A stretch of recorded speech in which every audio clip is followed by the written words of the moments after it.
E allora via a questa partita, ci auguriamo ricca di spettacolo e interesse. Non parte bene la ricezione di Keita. Asparuhov spinge il pallone o difende Spirito, lo mette di là Cortesia. Saita apre dall'altra parte per Petkovic, è il primo punto dell'incontro e lo firma. Appare già da questa prima azione uno dei temi possibili di questa partita.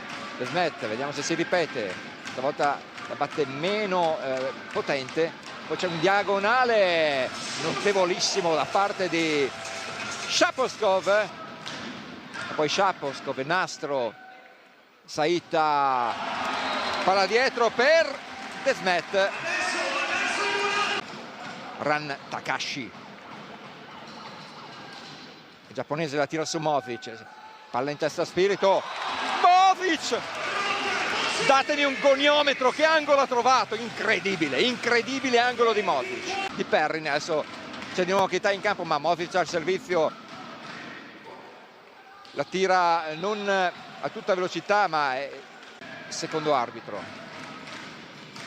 Keita solo il nastro arresta o rallenta la corsa della sua battuta, cosa che permette a Crossato di mettere a segno il primo tempo, il sostegno dei suoi tifosi.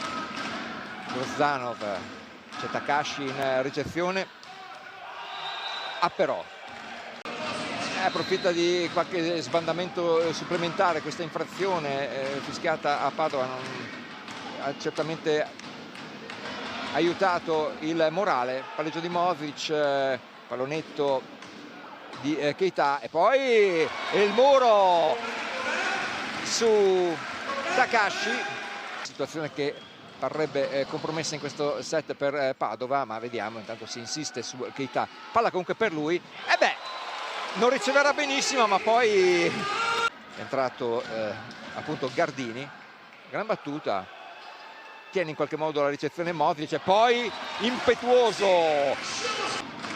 che cosa ha tirato Shaposkov, arriva una valanga di palle set per Verona, possibilità anche di mettere a segno subito il punto vincente, poi riesce a, vediamo se è solo questione di poco e Verona potrà chiudere. Lo fa Grozdanov, di Grozdanov, 12-10, va a ricevere Keita, attacca, tabellone non quello che vedete ma quello del Paraolimpia.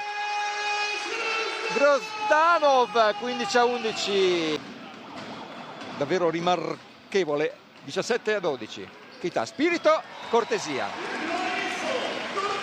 ma precisione assoluta, 11 ace da parte di Verona, sfiora anche il 12esimo con Shaposkov. Muro sempre ben attrezzato, poi passa Takashi, ma c'è la difesa di Shaposkov e l'attacco di Modric, 20esimo punto. 14-20, qui la tira dritta su Modric poi vistose falle adesso nella ricezione sulle battute imprevedibili di Padova, anche questa a metà campo la prende Modric. Keita, si risolleva Verona grazie al Magliano e Verona chiude la partita in 3 mosse, 3-0